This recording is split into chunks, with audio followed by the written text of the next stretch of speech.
আসসালামু আলাইকুম প্রিয় দর্শক, অন্য মঞ্চের আলাপচারিতায় আপনাদের সকলকে স্বাগত জানাচ্ছি। ওয়াকার, তোমাকেই বলছি না বাবা, তুমি তো বিষ পান করেই ফেলেছো। তুমি তোমার 14 গোষ্ঠীকে কোথায় আছে আমি জানি না। অবশ্য তুমি ভাবছো যে আমি তো এখন দাড়ি টাড়ি রেখে হুজুর হয়ে গেছি, তোমার হার্টে নাকি ব্লক ট্লক ফুটা মুটা কি কি আছে। হ্যাঁ, কয়দিন পরে তুমি হয়তো মরেই যাবা, এটা ভাবছো। আর তোমার মতো নষ্ট হয়ে গেলে তো আসলে আর কোনো মানে ভালো হওয়ার দিকে তো কিছু ভাবা যায় না। সুতরাং তোমাকে এগুলো শুনতে হবে না। কিন্তু আমি সামরিক বাহিনীর বিবেকবান অফিসারগুলোকে বলছি যে আপনারা কি প্রস্তুত আছেন ডেল এইচ খান নামে এই জঙ্গি যেভাবে এখন 5 স্টার, হ্যাঁ, রক স্টারের মতো, হ্যাঁ, যুদ্ধের জন্য তার যে কল্পবিলাস, হ্যাঁ, দি আর্ট অফ ওয়ার বলে সব জায়গায়, মনে হয় ওই ব্যাটাই একমাত্র বাংলাদেশের শিক্ষিত। হ্যাঁ, সেই একমাত্র আর্ট অফ ওয়ার পড়েছে, আর কেউ পড়েনি। এইভাবে সে আসলে হয় কি, কুয়োতে তো ব্যাং হলো কি মানে কুমির। জুলাইতে যারা সবচেয়ে বড় বিশ্বাসঘাতকতা করেছে, ভবিষ্যতে তারাই বাংলাদেশের সবচেয়ে বেশি বিপদগ্রস্ত হতে যাচ্ছে। জুলাইতে কারা বিশ্বাসঘাতকতা করেছে? আমরা কিন্তু খোলামেলাভাবে দলগতভাবে সেনাবাহিনীর কথা জানি। সেনাবাহিনী বা সামরিক বাহিনীগুলো বলতে পারেন। আর বাংলাদেশে তো বিমান বাহিনী, নৌবাহিনী সেনাবাহিনীর একটা কমপ্লিমেন্টারি অংশ। সেনাবাহিনী সবচেয়ে শক্তিশালী, কাজেই সেনাবাহিনীর, অর্থাৎ আমরা আলোচনাটা সেনাবাহিনী নির্ভর করব, সাথে নৌবাহিনী বিমান বাহিনী একই জিনিস হয়ে যায় আর কি। একক একক একটা প্রতিষ্ঠান হিসাবে আলোচনাটা করব। আমলাতন্ত্র কি জুলাইতে সরকারের সাথে বিশ্বাসঘাতকতা করেছে? না, করেনি। যতটা মোটা দাগে তেমন কোনো বিশ্বাসঘাতকতা আমরা দেখিনি। আমলাতন্ত্র বিশ্বাসঘাতকতা করেছিল 1996 সালে বিএনপির সাথে, কিন্তু 1996 সালে তো গণ অভ্যুত্থান ছিল। 2024-এ তো গণ অভ্যুত্থান ছিল না। কেন গণ অভ্যুত্থান ছিল না, জাস্ট এর আগের পর্বটাতে আলোচনা করেছি। অন্যান্য রাজনীতিবিদরা বা শেখ হাসিনার যারা ছিলেন তার কাছের মানুষ, আমরা কিন্তু কারো কথা শুনিনি যে কেউ বিশ্বাসঘাতকতা করেছে। হ্যাঁ, কেউ ভয় পেয়েছে, কেউ আগে থেকে হয়তো দেশ ছেড়ে চলে গেছে প্রধানমন্ত্রীকে রেখে, এগুলো কোনোটাই বিশ্বাসঘাতকতার পর্যায়ে পড়ে না।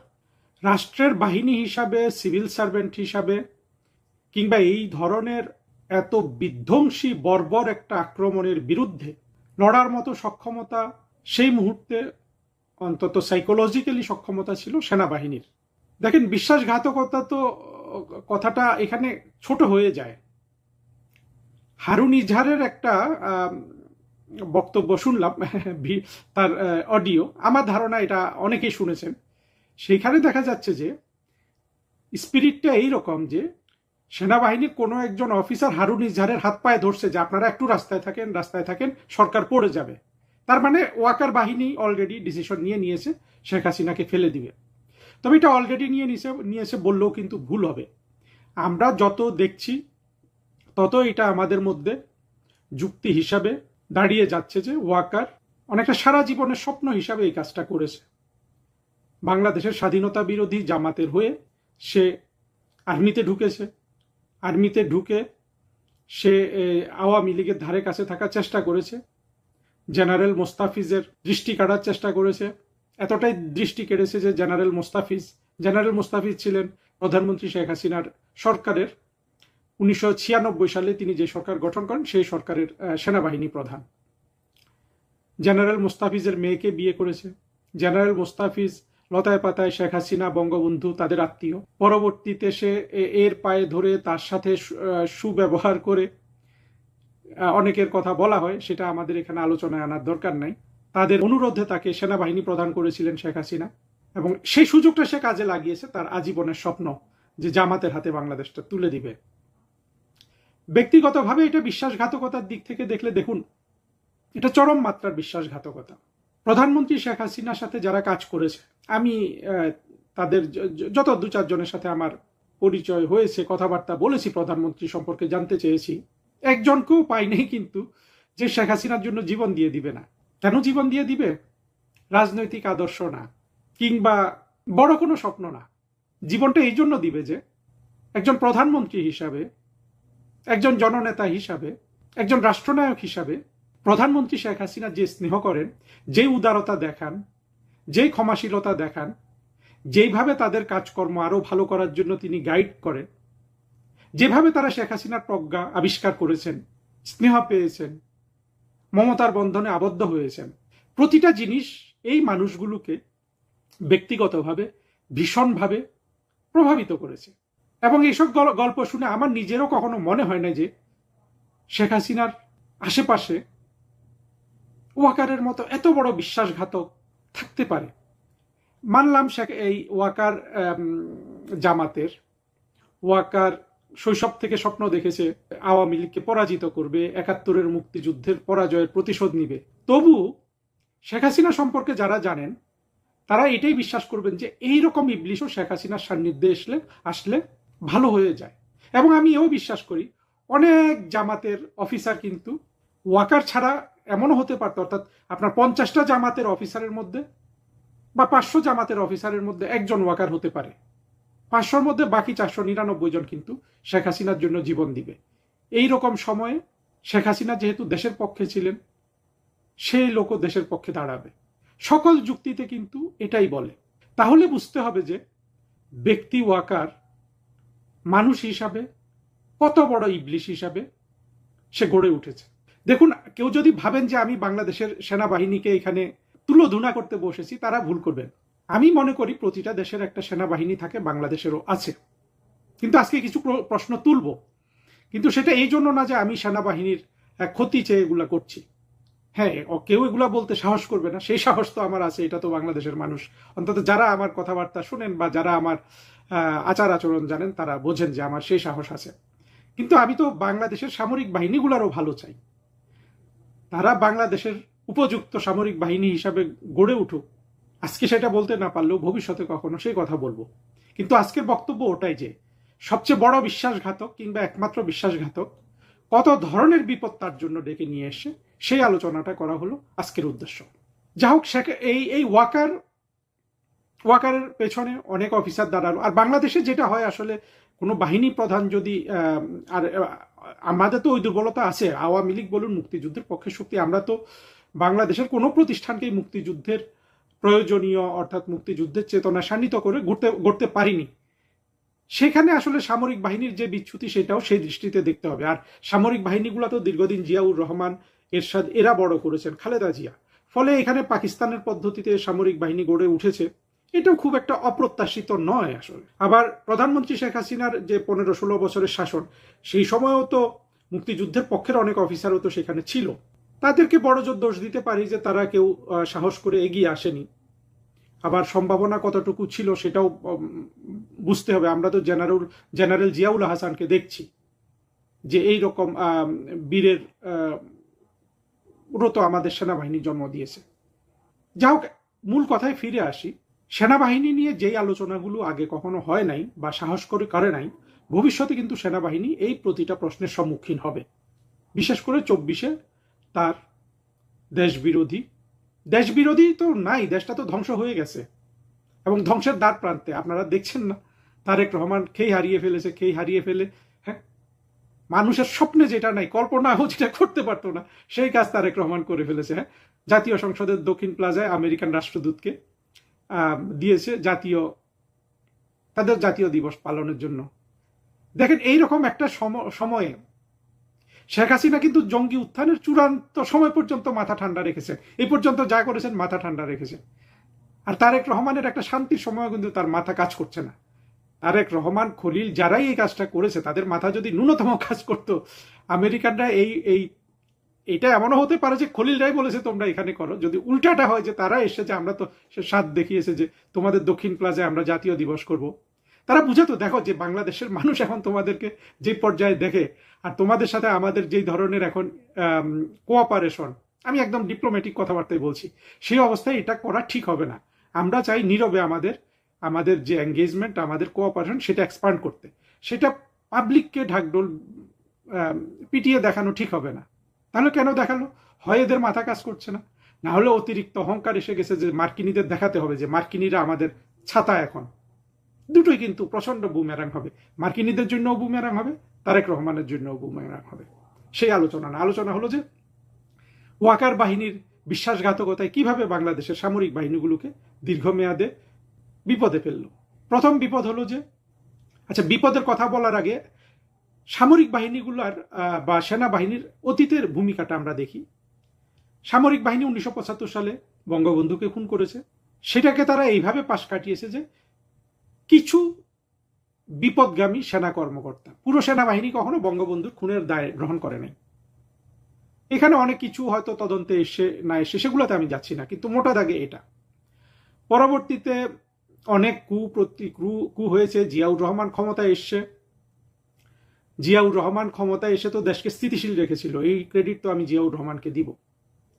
পরে এরশাদের মুভমেন্টটা, এরশাদের যে কু, অনেকে অনেক দৃষ্টিতে দেখতে পারেন। আমি মনে করি যে বাংলাদেশকে যে জিয়াউর রহমান পাকিস্তানের দিকে পরিচালিত করেছিলেন, এরশাদ সাহেবের কুটা কিন্তু সেই অবস্থাটাকে পুরো না ঘুরিয়ে দিলেও সেটাকে স্তব্ধ করে দিয়েছিল। অর্থাৎ মুক্তিযুদ্ধের কথা ভাবার আবার অবকাশ এসেছিল বাংলাদেশে।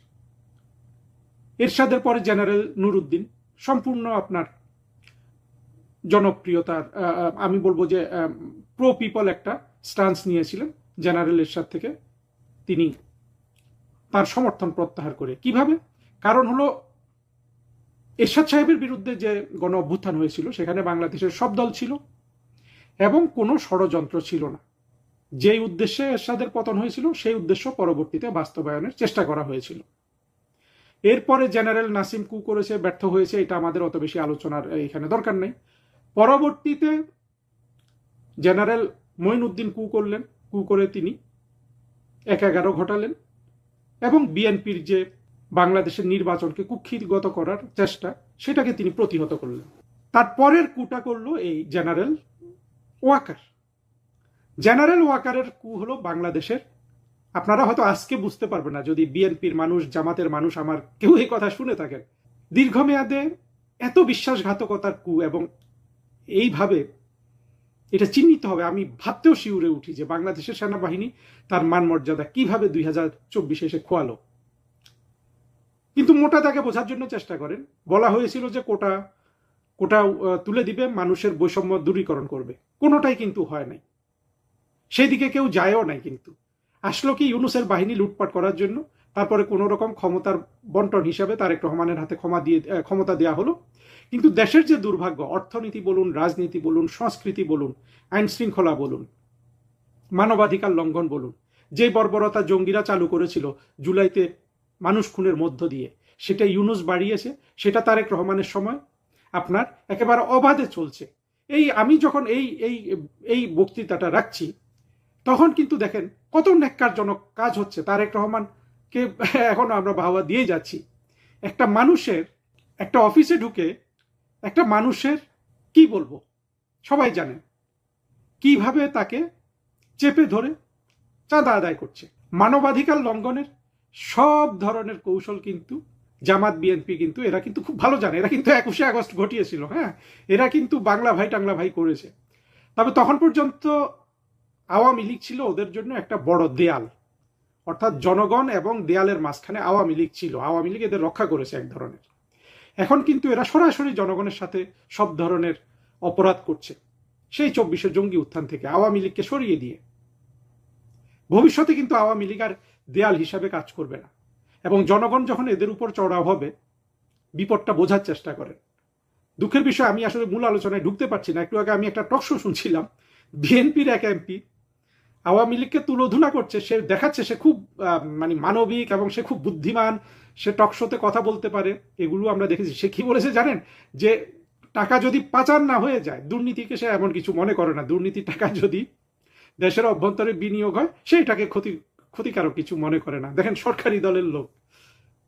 এই হলো তারেক রহমানের এই লোকগুলা, কি অবস্থা হবে বোঝেন। টাকা তো সবসময় পাচার হচ্ছে। শেখ হাসিনার সময় পাচারের যে কথা বলেছে ওইটা তো গুজব ছিল, সে আলোচনায় যাচ্ছি না। কিন্তু এই এমপিটা কি বলছে দেখেন। এই যখন তারেক রহমানের সরকারের অবস্থা, বুঝতে পারছেন না ওয়াকার যে বেইমানি করেছে, সেইখান থেকে এক বিন্দু রাষ্ট্রকে ভালোর দিকে নিয়ে যাওয়ার সক্ষমতা আর নাই। ফলে দীর্ঘমেয়াদে মূল কালপ্রিট ছিল এই সেনাবাহিনী। মানুষের সব রাগ কিন্তু গিয়ে পড়বে সেনাবাহিনীর উপর, এবং সেনাবাহিনীর ওয়াকারকে তো আর কোনোভাবেই কেউ রক্ষা করতে পারবে না। কিন্তু আমি মনে করি যে সেনাবাহিনীর মধ্যে যারা বিবেকবান অফিসার আছেন, যারা মুক্তিযুদ্ধের কথা ভাবেন, যারা অন্তত মুক্তিযুদ্ধ বাদ দেন, আপনারা কিভাবে ব্রেন ওয়াশ সেটা আমরা জানি, সে তো বাংলাদেশের সব মানুষই, অন্তত দেশের কথা ভাবেন, কারণ দেশ না থাকলে কোথায় আপনার যাবে শান্তি মিশন, কোথায় আপনার বেতন ভাতা, সেগুলোর কথা চিন্তা করেও কিন্তু আপনারা ঠিক হওয়ার চেষ্টা করেন। এখন আপনাদের বিপদগুলো বলি। দেখেন, মানুষ, আপনাদের প্রথম বিপদ হলো যে মানুষ প্রকাশ্যে যে প্রশ্নটা করবে যে বাংলাদেশ সেনাবাহিনীর কাজটা কি, এই প্রশ্নের উত্তর আপনারা কি কখনো বাংলাদেশের সেনাবাহিনী সৎভাবে দিতে পেরেছেন? কার সাথে আপনারা যুদ্ধ করবেন? হ্যাঁ, আপনারা এটাও আসলে আপনাদের জঙ্গিবাদের প্রতি আপনাদের ঝুঁকে থাকার কারণ আপনারা ঘুরে ফিরে দেখান যে ভারতের সাথে যুদ্ধ করার জন্য আপনারা প্রস্তুত। নানান থিওরি দেয়া হয় যে ভারতের সাথে 2 সপ্তাহ 4 সপ্তাহ যুদ্ধ করার জন্য প্রস্তুত। আসলে কি আপনারা ভারতের সাথে যুদ্ধ করার জন্য প্রস্তুত? ভারতকে আমি শত্রু রাষ্ট্র হিসাবেই বলতেছি। আপনারা তো মিয়ানমারের সাথে যুদ্ধ করার জন্য প্রস্তুত না। মিয়ানমারে যখন 1991 সালে প্রধানমন্ত্রী খালেদা জিয়া শূন্য সমাবেশ করছিলেন মিয়ানমারের দিকে, মিয়ানমারের, তখন আপনাদের মনে আছে আপনারা কিভাবে পররাষ্ট্র মন্ত্রণালয়ে আসতেন দিনে 3 বেলা 4 বেলা এই যুদ্ধ থামানোর জন্য? পরবর্তীতে শেখ হাসিনা অনেক উস্কানি সত্ত্বেও কোনোভাবেই আপনাদেরকে মিয়ানমারের সাথে যুদ্ধে জড়াইতে দেয় নাই, বরঞ্চ সেটা না করে উনি 10-12 লাখ রোহিঙ্গা গিলেছেন। চিন্তা করেন ওয়াকার, তুমি কি চিন্তা করছো বাবা? কত বড় নিমক হারাম তুমি! তোমাদেরকে যুদ্ধ থেকে রক্ষা করার জন্য শেখ হাসিনা 1 মিলিয়ন 1.5 মিলিয়ন রোহিঙ্গা গিলেছে। তারপরেও বাবা ওয়াকার, তুমি এত বড় বিশ্বাসঘাতকতা করতে পারলা? হ্যাঁ, সেনাবাহিনী আপনাদেরকে বলছি, আপনারা পারলেন শেখ হাসিনার সাথে এত বড় বিশ্বাসঘাতকতা করতে? আপনারা যে মিয়ানমারের সাথেও যুদ্ধের জন্য প্রস্তুত না, এটা আপনাদের অতীত ঘেটে দেখেন। আপনারা, খালেদা জিয়া চেয়েছিলেন 91 সালে, উনি 91, 92, 93 এর দিকে উনি মিয়ানমারের দিকে সেনাবাহিনী পাঠিয়েছিলেন, অন্তত সীমানার দিকে নিয়ে গিয়েছিলেন অনেক কিছু। উনি থাইল্যান্ডের তখনকার রাজপুত্রকে উনি বাংলাদেশে নিয়ে এসেছিলেন অনেক সম্মান দিয়ে, অনেক ধরনের চেষ্টা করেছিলেন শেখ হাসিনা। আমি বলবো যে উনি দেশপ্রেম থেকে এটা করেছিলেন। বেগম খালেদা জিয়া, শেখ হাসিনা না, সরি, প্রধানমন্ত্রী বেগম খালেদা জিয়া, বিএনপি। কেন যুদ্ধ হয়নি? আর্মি ভয় পেয়েছিল, বাংলাদেশের আর্মি। এটা তো বাংলাদেশের মানুষ আসলে জানে না। জানুক না জানুক, সেনাবাহিনী তো জানে যে তারা কারোর সাথে যুদ্ধ করার জন্য প্রস্তুত নয়।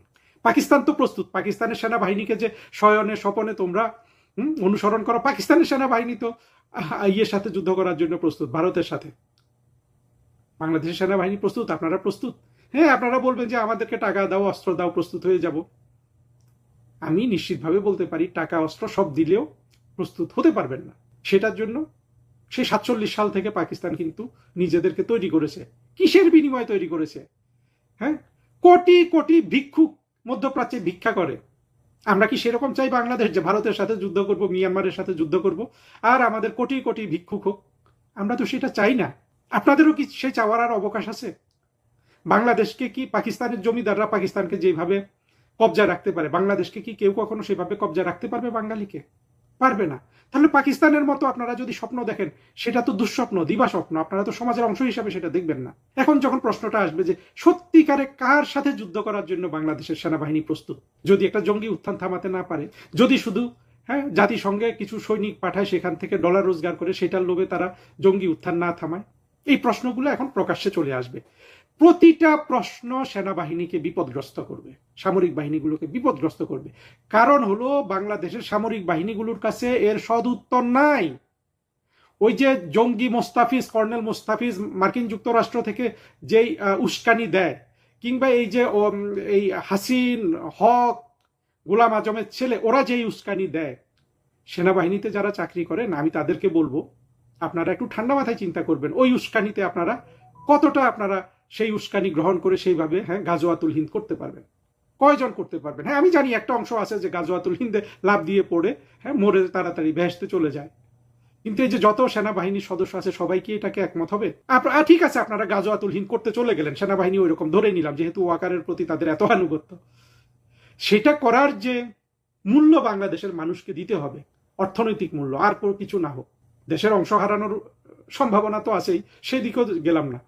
শুধু যেই পরিমাণ জনসম্পদ এবং সম্পদ এবং অর্থনৈতিক ক্ষতি হবে এই ধরনের কোনো কনফ্রন্টেশনে, সেটা গ্রহণ করার জন্য কি বাংলাদেশ প্রস্তুত আছে? বাংলাদেশের মানুষ প্রস্তুত আছে? হ্যাঁ, 2 কোটি মানুষ প্রস্তুত আছে, জামাত প্রস্তুত আছে, আপামর জনসাধারণ কি প্রস্তুত আছে? বিএনপি প্রস্তুত আছে, আওয়ামী লীগ প্রস্তুত আছে, জাতীয় পার্টি প্রস্তুত আছে, আম বাম কতগুলো আছে, ওগুলার যদিও সমাজে কোনো মূল্য নেই, সেগুলো প্রস্তুত আছে। একটু আপনারা নিজেদেরকে চিন্তা করবেন, নিজেরাই প্রশ্নগুলো নিজেদেরকে করবেন। যদি আবার পাহাড়ে সমস্যা শুরু হয়, পাহাড়ে যদি এখন সমস্যা শুরু হয়, জিয়াউর রহমান সাহেব যেভাবে এটা মোকাবেলা করেছেন, বা পরবর্তীতে 96 সাল পর্যন্ত যেভাবে এটা মোকাবেলা করা হয়েছে, এখন কি সেভাবে সম্ভব হবে? নাকি সেখানে আরো বিভিন্ন শক্তি জড়িয়ে যাবে? তখন এই সেনাবাহিনীর কি অবস্থা হবে? বাংলাদেশের ভৌগোলিক অখণ্ডতার কি অবস্থা হবে? ওয়াকার, তোমাকেই বলছি না বাবা, তুমি তো বিষ পান করেই ফেলেছো। তুমি তোমার 14 গোষ্ঠীকে কোথায় আছে আমি জানি না। অবশ্য তুমি ভাবছো যে আমি তো এখন দাড়ি টাড়ি রেখে হুজুর হয়ে গেছি, তোমার হার্টে নাকি ব্লক ট্লক ফুটা মুটা কি কি আছে, হ্যাঁ, কয়দিন পরে তুমি হয়তো মরেই যাবা, এটা ভাবছো। আর তোমার মতো নষ্ট হয়ে গেলে তো আসলে আর কোনো মানে ভালো হওয়ার দিকে তো কিছু ভাবা যায় না।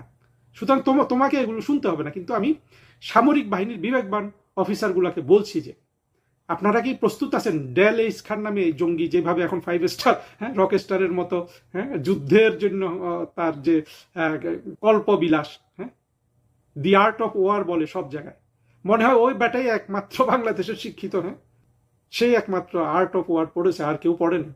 এইভাবে সে আসলে হয় কি, কুয়োতে তো ব্যাং হলো কি মানে কুমির, আমাদের হয়ে গেছে কি এই যে শুধু ওষুধ বেচার মতো কথা বলতে বলতে, আরে ভাই ওষুধ বেচার যোগ্যতা নিয়ে শুধু একজন নোবেল প্রাইজ পায়, সে পেয়ে গেছে, ইউনুস। বাকি ওষুধ বিক্রেতার আসলে কোনো খানা নাই। হ্যাঁ, ব্যক্তিগতভাবে টাকা পয়সা রোজগার করতে পারেন, কিন্তু দীর্ঘমেয়াদে এটার কোনো কোনো উপকারিতা নাই। জাতিকে, জাতির সত্যিকারের মানুষদের জাতির ভাগ্য হাতে নিতে হবে। গোটা সেনাবাহিনী কি ডেলিস খানের সেই সেই আর যে প্রেরণা জঙ্গি হওয়ার, বা যে সেসব সামরিক বাহিনীর অফিসারগুলা, হ্যাঁ, মোস্তাফিজ, এদের যে উস্কানি, তার জন্য কি গোটা সেনাবাহিনী আপনারা প্রস্তুত আছেন? প্রস্তুত যদি না থাকেন তাহলে চিন্তা করেন আপনাদেরকে কোন খাদে নিয়ে এসেছে ওয়াকার। আপনারা কারো সাথে যুদ্ধ করার জন্য প্রস্তুত নয়, এবং বাংলাদেশের উদ্দেশ্য তো তাই নয়। আমাদের জাতির পিতা malice to none, friendship to all, এটা কেন দিয়েছেন? যে আমাদের সেনাবাহিনী থাকবে, তারা স্ট্রং হবে, তারা রাষ্ট্রের মর্যাদা হিসাবে থাকবে, প্রয়োজনে তাদেরকে যুদ্ধে ইউজ করা যেতে পারে, সেটা করতে হতে পারে, সেটা হলো থিওরি। তা আমরা কেন যুদ্ধ করবো? আমরা তো কোনো রাষ্ট্রের প্রতি শত্রু না, আমরা সবার প্রতি বন্ধু। সবার প্রতি বন্ধু মানে আমরা কারোর প্রতি বন্ধু না, আমরা হলাম প্র্যাকটিক্যাল, আমরা কূটনীতি করব, আমরা মেধা প্রজ্ঞা নিয়ে এই পৃথিবীতে টিকে থাকবো। এটাই কিন্তু আমাদের মুক্তিযুদ্ধের স্বপ্ন ছিল, সেটা সামরিক বাহিনীর জন্য, বেসামরিক বাহিনীগুলোর জন্য, সেটা সবার জন্য, সেটা বাংলাদেশের মানুষের জন্য। সেই ভারসাম্যমূলক স্বপ্ন ওয়াকার এবং তার পাশে যারা দাঁড়িয়েছিলেন সামরিক বাহিনীর হয়ে, আমি জানি না ওই যে নাজমুল দাঁড়িয়েছিল কিনা। নাজমুল এক সময়, হ্যাঁ, মালদ্বীপে চাকরি করতো রাষ্ট্রদূত হিসাবে, আমি তখন ফরেন মিনিস্ট্রিতে ডিজি পাবলিক ডিপ্লোমেসি। এমন দিন নাই নাজমুল আমাকে ফোন করতো না। এত অস্থির একটা লোক, কিভাবে একটু সুন্দর করতে পারে, মানে বঙ্গবন্ধুর জন্মশতবার্ষিকী, সেই নাজমুলও নাকি এই এই ওয়াকারের সাথে এখন যোগ দিয়েছে। অবশ্য আমি নাজমুলের কথা বলতে পারবো না, নাজমুলও যে ওয়াকারের মতো বেইমান এটা চিন্তা করতে আমার একটু কষ্ট হয়, কারণ নাজমুল লোকটা আমাকে ফোন করতো, আমি তো বিরক্ত হতাম না, আমি তো তাকে পরামর্শ দিতাম কি করতে হবে না হবে। এখন তার ডান্ডা যদি দাঁড়িয়ে যায়, আমার তো আসলে কিছু করার নাই। হ্যাঁ, মানুষ তো আসলে বোঝে বেশি, আসলে তো সে অবুঝ। আমি মনে হয় বুঝাইতে পারছি যে বাংলাদেশের সামরিক বাহিনীগুলো, অন্তত বেসামরিক লোকজন না বুঝলেও যারা সামরিক বাহিনীর কর্মচারী, তারা অন্তত বুঝবেন যে ওয়াকার বাহিনী, 24-এর জঙ্গিরা আপনাদের কোন বিপদের সামনে হাজির করেছে। মার্কিন যুক্তরাষ্ট্রের হয়ে যুদ্ধ করবেন, চীন ভারতের ধাক্কা খাবেন, মিয়ানমারের সাথে যুদ্ধ করবেন, কাদের কাদের ধাক্কা খাবেন জানেন? কত দিক থেকে, আমি তো সব দিক থেকে দেখছি ধাক্কা খাওয়ার। ধাক্কা মানে কি? এই ধাক্কা তো মহাপ্রলয়ের ধাক্কা হবে। হাউ মাউ করে তোমরা রাস্তায় কানবা, হাউ মাউ করে।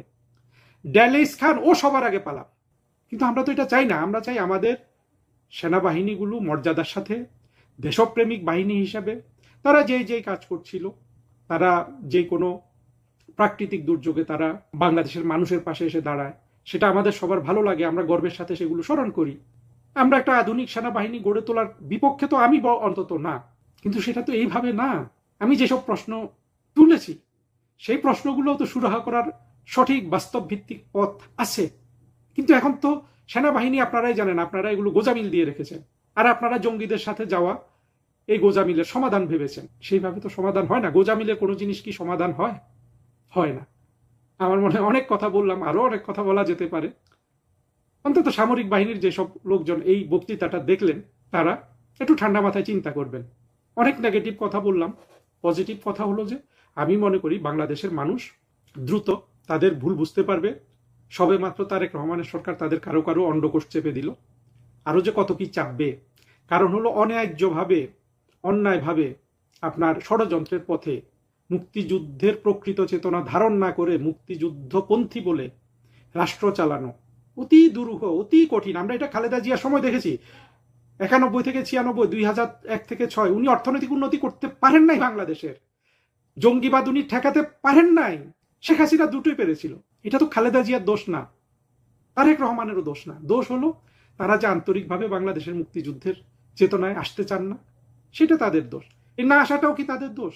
কত ধরনের প্রভাব, কত সমর্থক তাদের। এই জামাত কত সমর্থক তৈরি, মানে কতভাবে মানুষকে প্রভাবিত করে, কাউকে বিএনপি করে রেখেছে, কাউকে জামাত করে রেখেছে, আবার আওয়ামী লীগের মধ্যেও কত লোক ঢুকিয়ে দিয়েছে। সবাই সচেতন হন। আমার বিশ্বাস যে আমরা যদি একটু সচেতন হই, না হলেও এটা হবে, বাংলাদেশ কিন্তু আবার মাথা তুলে দাঁড়াবে এবং এইবার কিন্তু স্বাধীনতা বিরোধীরা নিপাত যাবে এবং আমরা যে স্বপ্ন দেখেছিলাম 1971 সালে, একটা সুখী, সমৃদ্ধ, আধুনিক, অসাম্প্রদায়িক, গণতান্ত্রিক, মানবিক মর্যাদা সম্পন্ন রাষ্ট্র গঠন, যে রাষ্ট্রে সব মানুষ একে অন্যের বন্ধু হবে, ভাই হবে, বোন হবে, পিতামাতা হবে, সবাই সুন্দরভাবে বৈচিত্র্য নিয়ে, বৈচিত্র্যের সৌন্দর্যে বসবাস করবে। সেই স্বপ্ন তো আসলে মাঠে মারা যেতে পারে না। এই স্বপ্নটা কিন্তু মানুষের স্বপ্ন ভাই। মানুষ 5 লাখ বছর ধরে এই চেষ্টাতেই এগিয়েছে, অনেক খারাপ কাজ করেছে, কিন্তু মানুষের চূড়ান্ত চাওয়া হলো ভালো হওয়া। আমি মনে করি বাংলাদেশের মানুষ, এমনকি জঙ্গিরাও হয়তো একদিন আমরা যদি ওদেরকে ভালোভাবে শিক্ষা দিতে পারি, তারাও ভালো হতে চাইবে। তারা ঘৃণা নয়, বন্ধুত্বের পথ, প্রীতির পথ বেছে নিবে। কিন্তু সে কাজটা কঠিন, এই কঠিন কাজটাই আমাদেরকে করতে হবে এবং আল্লাহর কাছে দোয়া করি আমার বক্তৃতা যেন এই পথে কাউকে না কাউকে হেদায়েত দান করে। সুপ্রিয় দর্শক, আপনারা জানেন যে বাংলাদেশ এবং ভারত বর্তমানে যে অবস্থায় চলতেছে, দুই দেশেরই রাজনৈতিক অবস্থা সারা বিশ্বে সবসময় শিরোনাম হচ্ছে। ভারত হচ্ছে অর্থনৈতিক কারণে শিরোনাম হচ্ছে, তারা এগিয়ে যাচ্ছে, আর আমরা অর্থনৈতিক কারণে পিছিয়ে যাচ্ছি, সেই কারণে আমরা শিরোনাম হচ্ছি। শিরোনাম কিন্তু কেউ কম হচ্ছি না আমরা। যেমন আমার ভাবির পোলাদের চিনেন তো আপনারা, তাই না? আমার ভাবির পোলা সান্ডা মাহফুজ, যার ঘাড় এখন দুম্বার মতো ফুলে গেছে, যার পাশা এখন ময়মনসিংহ পাউরুটির মতো ফুলে গেছে, আমার ভাবির ছেলে সান্ডা মাহফুজ পোস্ট দিয়েছে, খেলা শেষ, খোদা হাফেজ। কেন দিল আমার ভাবির পোলাই পোস্ট? কি লিখছে? রাইট উইং এর অ্যাক্টর আর কুশীলবদের ফার রাইট এলিমেন্টস ইউজ করার ভয়ঙ্কর খেলা এখন কোন পর্যায়ে আছে প্রশ্ন করছে। এই কথাগুলো কিন্তু আমরা বললে তখন ভারতের দালাল হয়ে যাই, শেখ হাসিনার দোষর হই। মব সন্ত্রাস, মানে মবের জনক, মব যে করে সেই কি কয় শুনেন। মব সন্ত্রাস, মাজার, পত্রিকা, অফিস, সাংস্কৃতিক প্রতিষ্ঠানে হামলায় ওদের মার্সেনারি হিসেবে ব্যবহারের ভেতর দিয়ে নির্বাচনী বৈতরণী পার করা শেষ। এখন হাত ধুয়ে ফেলবে জাসি রাইট উইং। জাসি মানে জামাত শিবির, রাইট উইং বলা হয়। গত 2 বছর ধরে কিভাবে ফার রাইট এলিমেন্টস কথিত রাইট উইং কুশীলবদের দ্বারা সৃষ্ট পুষ্ট হইল, সেকুলার বুদ্ধিজীবী, সেকুলার মুক্তিযুদ্ধে বিশ্বাসী মধ্যবিত্ত শ্রেণীর মনে জুলাই নিয়ে ভীতি শ্রদ্ধা তৈরিতে ভূমিকা রাখলো এবং কাদের আশকারায় শরিকানায় কি এসকল ফার রাইট এলিমেন্টস জুলাইকে একটা ইসলামী ঐতিহ্যবাদী পুনর্জাগরণবাদী বিপ্লব বানানোর স্বার্থে অনলাইনে অফলাইনে বেসামাল মব নৈরাজ্য চালালো, সে আশা করি বিজ্ঞজন বলা শুরু করবেন। কি বুঝলেন? তারপর দেখি আমার ভাবির পোলা আরো কি বলছে।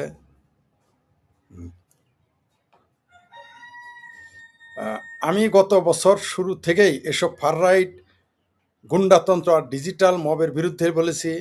সেই জন্য কুশীলবদের চক্রান্ত ও ফুট সোলজারদের দৌরাত্ম কম সহ্য করতে হয়নি। সামনের দিনগুলো সবার জন্য নকিং।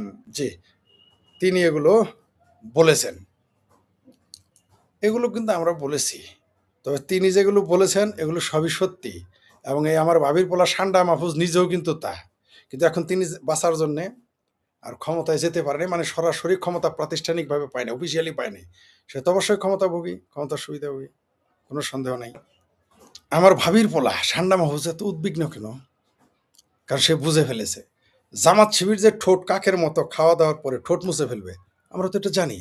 তারা ৭১-এর আকাম কুকাম যদি যারা ঢাকতে পারে, তারা কি ঢাকতে পারবেন আমাকে বলেন? তাদের পক্ষে সবই সম্ভব। এরা দিনে দুপুরে আকাম করবে, করে এরা বলবে কিছুই করে নাই। এটা জামাতের স্বভাব। নইলে পৃথিবীতে যারা স্বাধীনতা বিরোধী ছিল তারা পৃথিবীতে কোথাও জায়গা পায় না, এই বাংলাদেশে পেয়েছে। কারণ তারা খুব সুন্দর করে সেগুলো পরিষ্কার, তাদের আকাম কুকাম সব সুন্দর করে ঢাকতে পারে।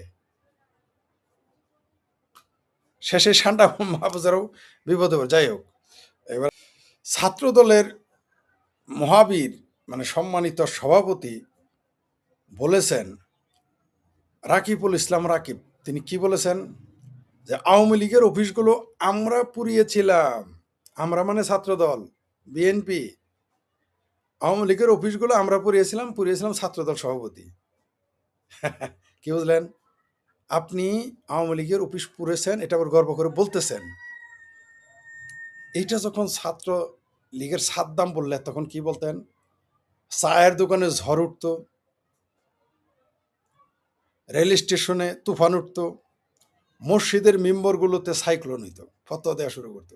কিন্তু এখন চুপ। যাই হোক, ছাত্রদল সভাপতি এই স্লোগানের মাধ্যমে প্রমাণ করে দিল যে তারা যে সন্ত্রাসী কার্যক্রম করেছে, অদূর ভবিষ্যতে তার এই বয়ানের উপরেই রাজসাক্ষী, তার আকামের রাজসাক্ষী তিনি নিজেই। আবার এই রাজসাক্ষীকে এই রাজসাক্ষীকে আরো একটু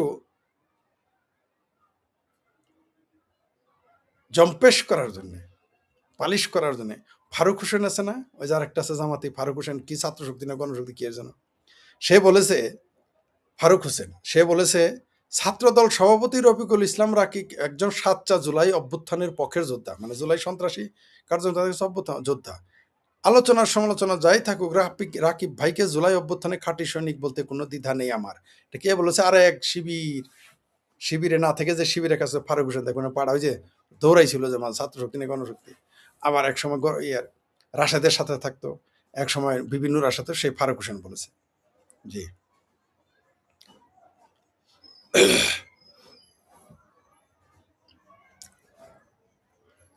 আরেকটা খবর হলো, মান্না ভাইয়ের যে পেতিপাড়া, যে এখন যে এখন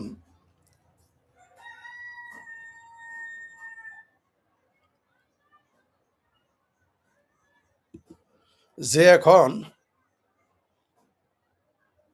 মান্না ভাইয়ের পেতিপাড়া থেকে তারেক রহমানের পাড়া বনে গেছে। জাহেদুর রহমান জাহিদ বলছে জুলাই নিয়ে কটূক্তি ক্রিমিনাল অফেন্স হিসেবে যুক্ত করতে আলাপ হতে পারে। এই বাটপার, এই মান্না ভাইয়ের যে পেতিপাড়া,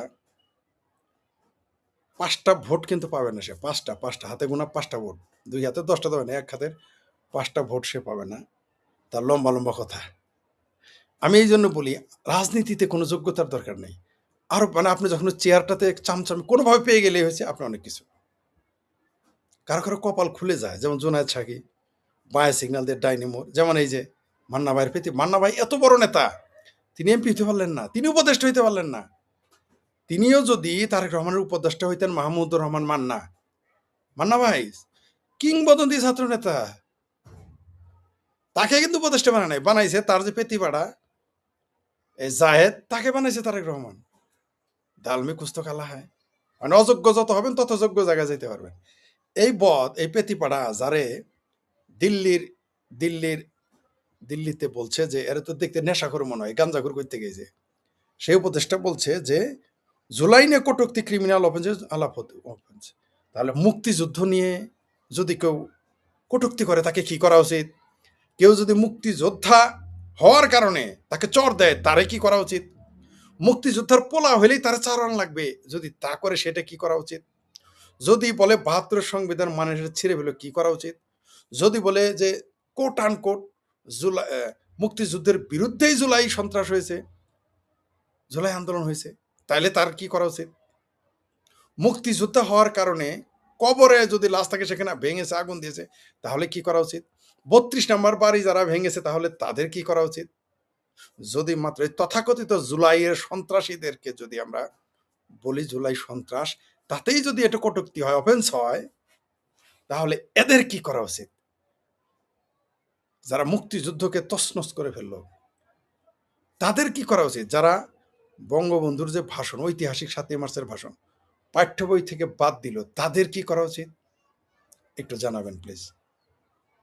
মানে বুঝতে পারছেন তো, খারাপ ভাষাটা আর বললাম না, একটু ভালোবাসা বলি। কোথায় হলো উগারতলা আর কোথায় হলো আগরতলা, কোথায় জুলাই সন্ত্রাস, গোলামি, দেশটাকে গোলামি, মানে প্রভুদের কাছে দান করে দেওয়া, প্রভুদের কথা গোলামিতে চলে যাওয়া, আর মুক্তিযুদ্ধ করে দেশ স্বাধীন করা। মুক্তিযুদ্ধ, ৭১, জয় বাংলা, সংবিধান, এগুলো উপজ্যতি করলে, কটূক্তি করলে অফেন্স না। কিন্তু কোথাকার কোন জুলাই সন্ত্রাসীরা, তারা ওই কোথাকার কোন জামাত শিবির, তাদের নিয়ে সমালোচনা করলে কটূক্তি এবং অপরাধ। দেখলেন তো অবস্থা।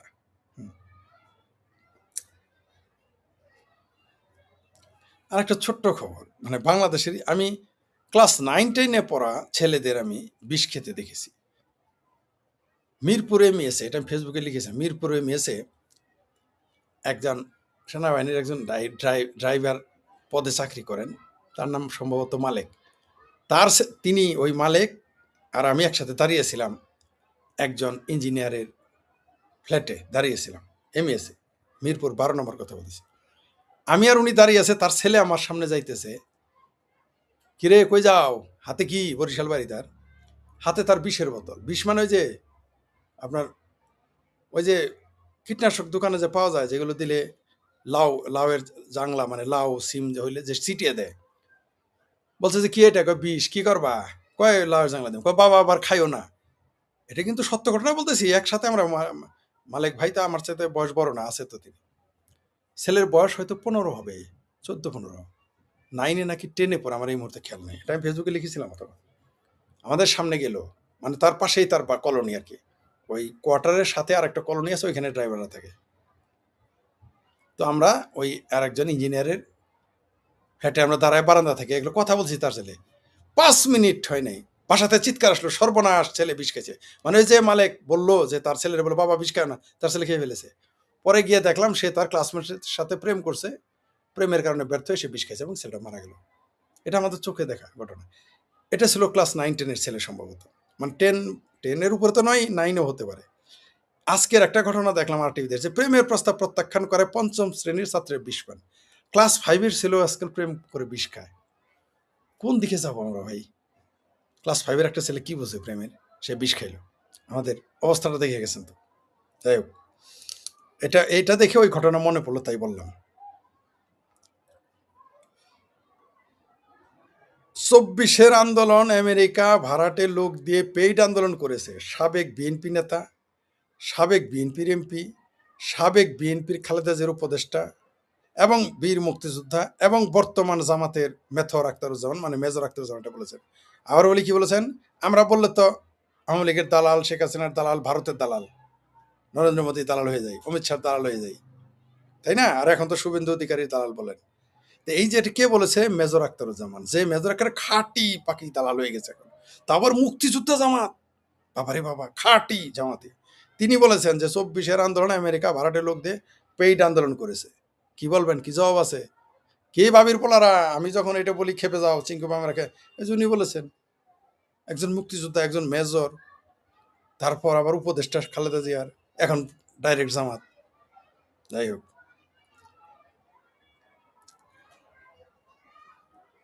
এবার একটু বিদেশি আলাপ করি। যদিও ভারতের কথা লিখছি, কিন্তু ভারত রিলেটেড, কিন্তু পাকিস্তানের আলাপ করি একটু। পাকিস্তানের শাসিত কাশ্মীরের, মানে ওই যে যেটা পিওকে বলে, বা পাকিস্তান যেটাকে বলে তথাকথিত আজাদ কাশ্মীর, সেখানে বলছে ভারতের সহায়তা চাই, পাকিস্তানের আজাদ কাশ্মীরের ভিডিও ভাইরাল। তারা ভারতের সহযোগিতা যাচ্ছে, কারা খাঁটি পাকিস্তানি, তাও আবার কাশ্মীরি পাকিস্তানি। কি ভাবির পোলারা, ভাবির পোলারা, কি বলবো এখন? সবচেয়ে মজার বিষয় যে তাও আবার জেনুইন পাকিস্তানি, কাশ্মীরি পাকিস্তানিরা বলছে ভারতের সহযোগিতা চায়। কি বাঙ্গুরা, কি বলবা তোমরা বাবা, কি ভাবির পোলারা? এই যে তোমাদের যে আব্বার মধ্যে আব্বা, খাঁটি আব্বা কাশ্মীরি, পাকিস্তানের ভিতরে কাশ্মীরি লোকেরা যে ভারতের সহযোগিতা চাইতেছে, এরাও কি অমিত শাহর দালাল, নরেন্দ্র মোদীর দালাল? এরাও কি শেখ হাসিনার দালাল, শেখ হাসিনার দোসর? তোমাদের পেয়ারা পাকিস্তান যায় যায়, তোমরা স্বপ্ন দেখতেছো না? তোমরা 7 সিস্টার খাবা, দিল্লি ধরবা, তারপরে আসাম নিয়ে নিবা, কত গল্প না, কলকাতা নিয়ে নিবা। তো তোমাদের যে স্বাদের পেয়ারা পাকিস্তান, ওইটাই এখন যায় যায়, ওই চিন্তা করো ওটা কেমনে বাঁচাবো, ওইখানে যাও। হুম। সবচেয়ে মজার বিষয়, কারবালা থেকে ৩৬ জুলাই মাদ্রাসা শিক্ষার্থীদের ব্যতিক্রমী দেয়ালিকা। শব্দটা কি দেখেন, কারবালা থেকে ৩৬শে জুলাই, বাটপাড়িটা দেখেন এই মাদ্রাসা ছাত্রদের। কারবালা থেকে কোথাকার কি ভাগ্যিস বলে নাই যে আবার বদর, যে বদরের ময়দান থেকে ৩৬ জুলাই বলে নাই, এটা আগামীতে বলবে। জামাতের নেতারা ক্ষমতা গেলেই বলবে বদরের ময়দান থেকে আল বদরি ৩৬ জুলাই বলবে, তারা নিশ্চিত থাকেন। তারপরে ক্ষমতা যদি কুক্ষিগত করতে পারে তখন বলবে যে চৌথ আসমান থেকে, আল্লাহর আরশ থেকে শুরু করে ৩৬শে জুলাই। বাটপাড়িটা দেখেছেন? মানে তারা তাদের বাড়ির তেল চুরারে তারা হাতি বানাইতে পারে, তাদের বাড়ির টিকটিকিকে তারা ডাইনোসর বানাইতে পারে, আর আমরা আমাদের ডাইনোসরকে আমরা সামনে আনতে পারলাম না। আমরা আমাদের হাতিকে প্রমাণ করতে পারি না এটা হাতি। আর এই জামাতিরা, হেফাজতিরা, এদের প্রোপাগান্ডা এত শক্তিশালী, এদের পৃষ্ঠপোষকতা, আবারও বলতেছি এদের পৃষ্ঠপোষকতা, এমন সমন্বয় করা হয়, এমনভাবে পরিচালনা করা হয় যে তারা তেল চোরা টিকটিকিকে হাতি এবং ডাইনোসর বানায়। আর আপনি হাতি এবং ডাইনোসরকে, আপনি হাতি ডাইনোসর হওয়ার পরেও, মানে মুক্তিযুদ্ধের পক্ষের শক্তি বলতেছি, আপনারা নিজেকে তেল চোরা টিকটিকি প্রমাণ করতে পারেন না। এরা কারবালা থেকে ৩৬শে জুলাই, আওয়ামী লীগ কিন্তু প্রমাণ করতে পারে নাই যে কারবালা থেকে ১৯৭৫ পারে নাই, পারছে? আওয়ামী লীগ কিন্তু বা মুক্তিযুদ্ধের পক্ষের শক্তি কিন্তু কারবালা থেকে ১৯৭১ বলতে পারে নাই, প্রতিষ্ঠিত করতে পারে নাই, বললেই নেই তারা। কিন্তু কারবালার চাইতে ভয়ঙ্কর ঘটনা ঘটেছে ৭১-এ, ৩০ লক্ষ মানুষ মেরেছে। কিন্তু এরা এই ৩৬শে জুলাইয়ের এই বাটপারগুলো এই মাদ্রাসা ছাত্রদের মাথায় এটা আসছে, আপনারা কিন্তু পারেন নাই। পৃষ্ঠপোষকতা, পরিকল্পনা, এগুলো কিন্তু ফ্যাক্টর। শুধু পরিকল্পনা হইলে হবে না, তার জন্য পৃষ্ঠপোষকতা দরকার। পরিকল্পনার পৃষ্ঠপোষকতা হইলে মানে কর্মীও দরকার। কর্মী তো আপনাদের আছে ভাই। এই জামাত হেফাজতের চাইতে কি আপনাদের কর্মী কম?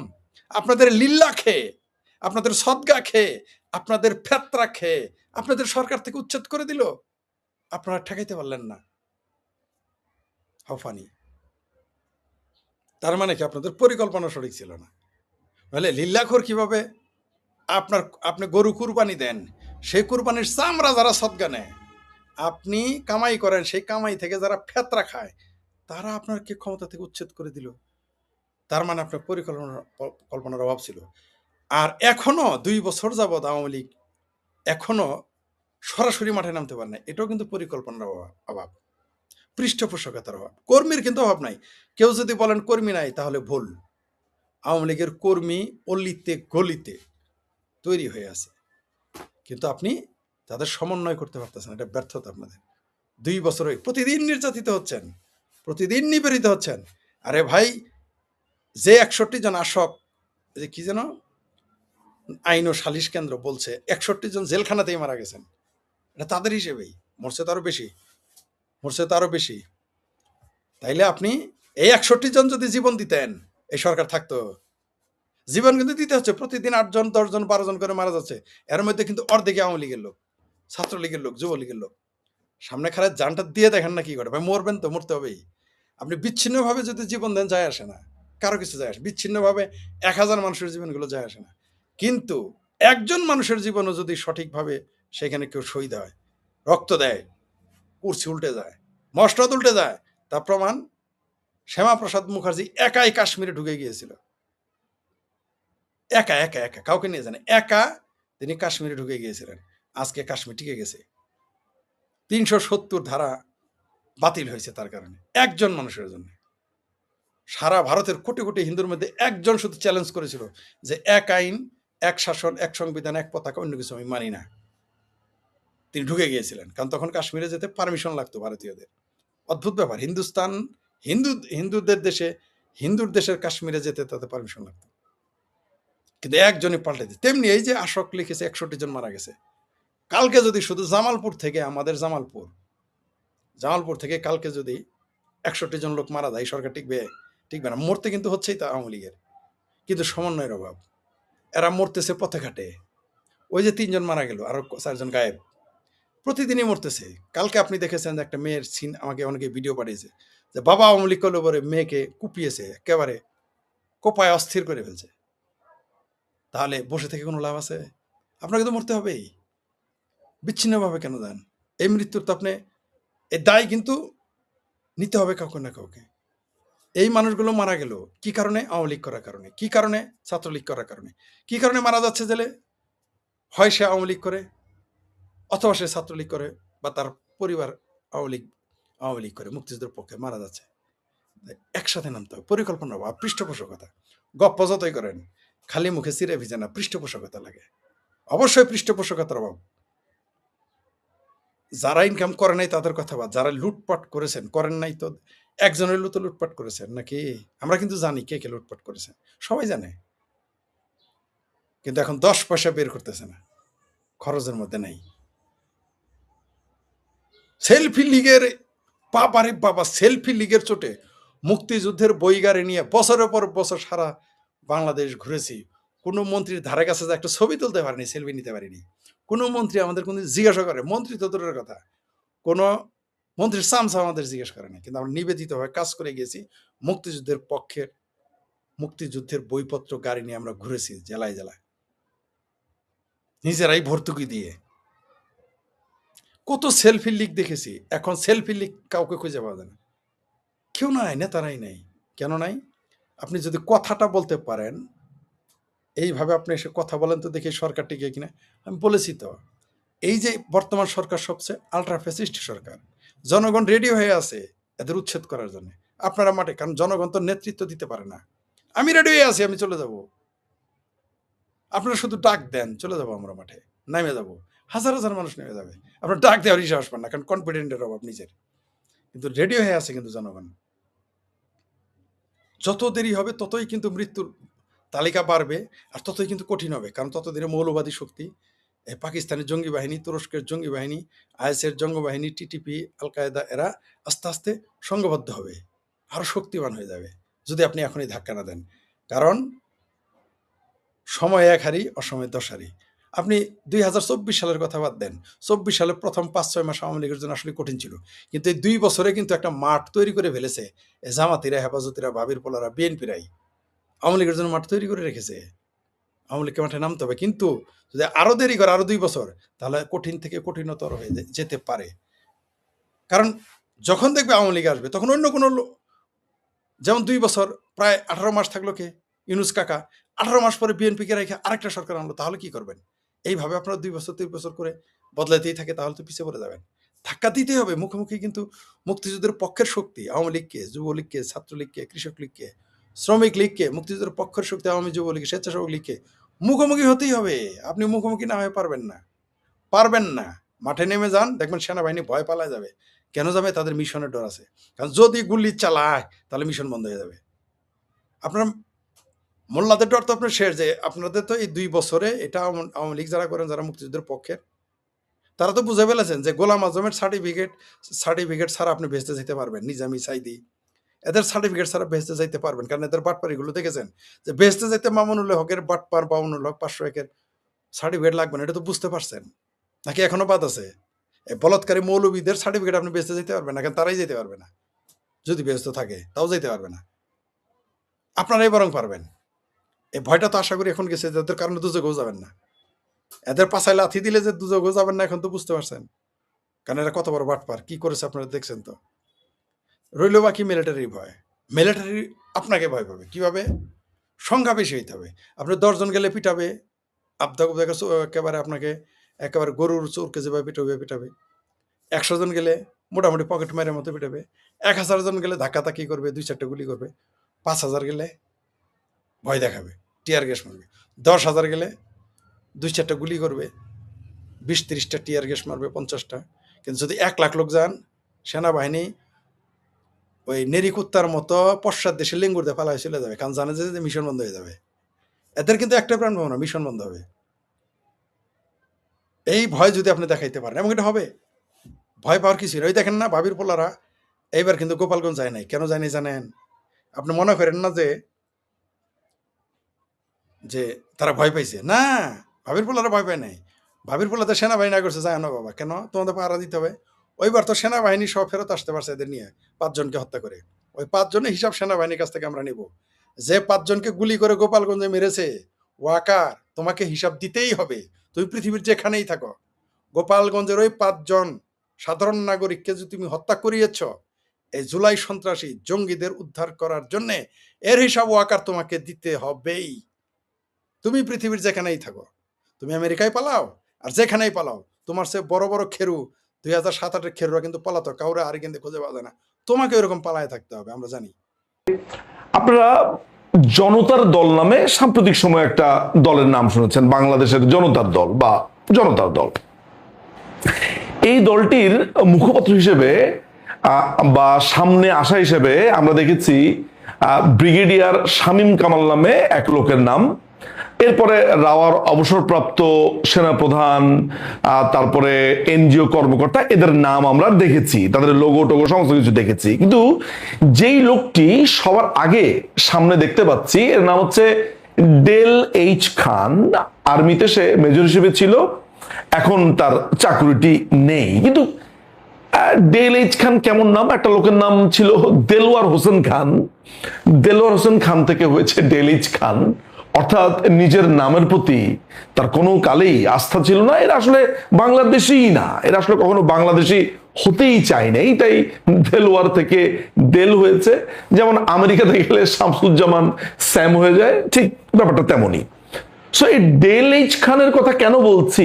কারণ এরা হচ্ছে বাংলাদেশে, এই লোকটি বিশেষ করে হচ্ছে আইএসআই এর অ্যাসেট। আমি যখন বলছি আইএসআই এর অ্যাসেট, অ্যাসেট শব্দটা বলছি, অ্যাসেট মানে সম্পদ, এটাই আপনি জানেন। কিন্তু আমি গোয়েন্দা, যখন আপনারা গল্প পড়বেন, গোয়েন্দা কাহিনী জানবেন, বা আপনারা সিআইএ, কেজিবি, মোসাদ এদের গল্পগুলো শুনবেন, তখন দেখবেন যে এই গোয়েন্দা সংস্থাগুলো বিভিন্ন লোককে যেই দেশে তারা অপারেশন করবে সেই দেশে এজেন্ট নিয়োগ করে। এই এজেন্টকেই মূলত অ্যাসেট বলা হয়।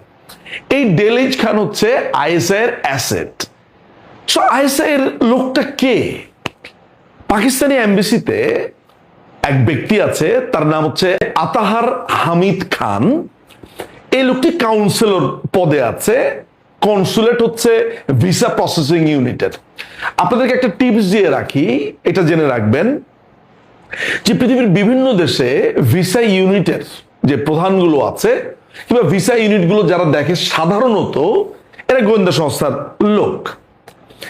এই আতাহার হামিদ খান এ আসলে কোন সরকারি কর্মকর্তা না, এ হচ্ছে আইএসআই এর মানে সরকারি কর্মকর্তা বটে, অর্থাৎ নর্মাল কোন ডিপ্লোম্যাট না। একে আসলে গোয়েন্দা বিভাগ থেকে নিয়োগ দেওয়া হয়েছে বাংলাদেশে।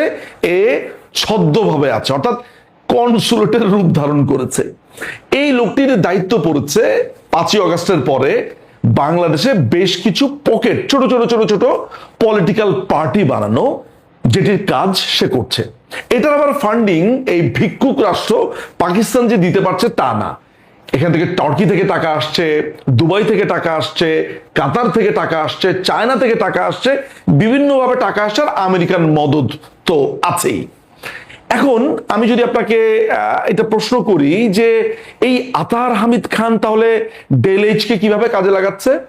আতাহার করেছে কি, আপনারা যাকে স্ক্রিনে যার ছবিটা দেখতে পেয়েছেন এতক্ষণ, যে এ করেছে কি, এই দেলোয়ারকে দিয়ে, এই অবসরপ্রাপ্ত বা চাকরিচ্যুত হোয়াটএভার এর আসলে এতই অপাঙ্ক্তেয়, বরাবরই সে ভয়ঙ্কর ভাবে এই সন্ত্রাসবাদে বা অর্থাৎ পাকিস্তানি যে অংশটাকে আর্মিতে থাকা অবস্থাতেই নানানভাবে মদত দিত। এর প্রতি আর্মির বরাবরই নজর ছিল। চাকরি এখন নেই, বুঝতেই পারছেন, মেজর অবস্থাতে চাকরি নেই, তাহলে কি অবস্থা হয়েছে, পড়ালেখা করতে পারেনি, ওই আর্মির ভেতরেও কিন্তু অশিক্ষিত শিক্ষিত এসব ব্যাপার স্যাপার আছে। যাই হোক, এই দেলোয়ার দল বানিয়েছে, দেলোয়ারকে দিয়ে শুধু দল বানিয়ে ক্ষান্ত হয়নি, তাকে দিয়ে যেটা করছে পাকিস্তানি এমবেসি, তাকে দিয়ে টকশো করাচ্ছে, তাকে দিয়ে নানা ধরনের মুভমেন্ট করাচ্ছে, ভারত বিরোধী বক্তব্য বলছে। আপনি দেখবেন দেলোয়ারের ফেসবুকে যদি আপনি যান, তার টকশোগুলো মনোযোগ দিয়ে দেখেন, দেখবেন ভারত পানি দিচ্ছে না, ভারত আমাদের শত্রু, ভারতকে বধ করতে হবে, ভারত আমার এই স্ট্র্যাটেজি করতে হবে। তারেক আপনার মালয়েশিয়াতে গেছে, দিল্লি নাকি নাখোশ, এটা নিয়ে এসে ভিডিও বানাচ্ছে। অর্থাৎ যে কোনো কিছু, তার জীবনের প্রত্যেকটা জিনিস সে যা করেছে বা করছে সেটি হচ্ছে ভারত বিরোধী। এটাই হচ্ছে আইএসআই তাকে যেই টাকা পয়সাগুলো দেয়। যেমন টাকার পরিমাণটা বেশ মজার, আমি যেই টিপসটা পেয়েছি। যেমন সাম্প্রতিক সময়ে সে ধরেন একটা মুভমেন্টের জন্য 1 লাখ টাকা পেলো, 1.5 লাখ টাকা পেলো, 2 লাখ টাকা পেলো, একটা কথা বলার জন্য, একটা টকশোর জন্য ধরেন 5,000 টাকা পেলো। ব্যাপারগুলো এমন কিন্তু, এগুলো বেশ মজার ইনফরমেশন। একটা গ্যাং আছে, 4 জনের পাকিস্তানি এমবিসির একটা গ্যাং আছে, নামগুলো একটু বলে নেই। আরেকটা চরিত্র আছে যার নাম হচ্ছে জেইন আজিজ। এ হচ্ছে পাকিস্তান এমবিসিতে ইনভেস্টমেন্ট এবং আপনার বিজনেস যে অংশটা আছে, ট্রেড, ইনভেস্টমেন্ট, বিজনেস, এই অংশটা সে দেখে। এটিও একটি আইএসআই এজেন্ট, আইএসআই এর সাথে কাজ করছে। আরেকটা চরিত্র আছে, এর নাম হচ্ছে অনিল আসগার। এই অনিল আসগার সে কিন্তু কালচারাল সাইডটা দেখে পাকিস্তান এমবিসির হয়ে। তাদের আলাদা আলাদা রোলস আছে যেগুলো আমি সামনে আসছি। এদের তিনটারই আবার বাপ হচ্ছে জিয়াউল হক নামে আরেকজন, যে আগে দুবাইতে ছিল, এখন ফার্স্ট সেক্রেটারি হিসেবে এই পাকিস্তান এমবিসিতে এসেছে।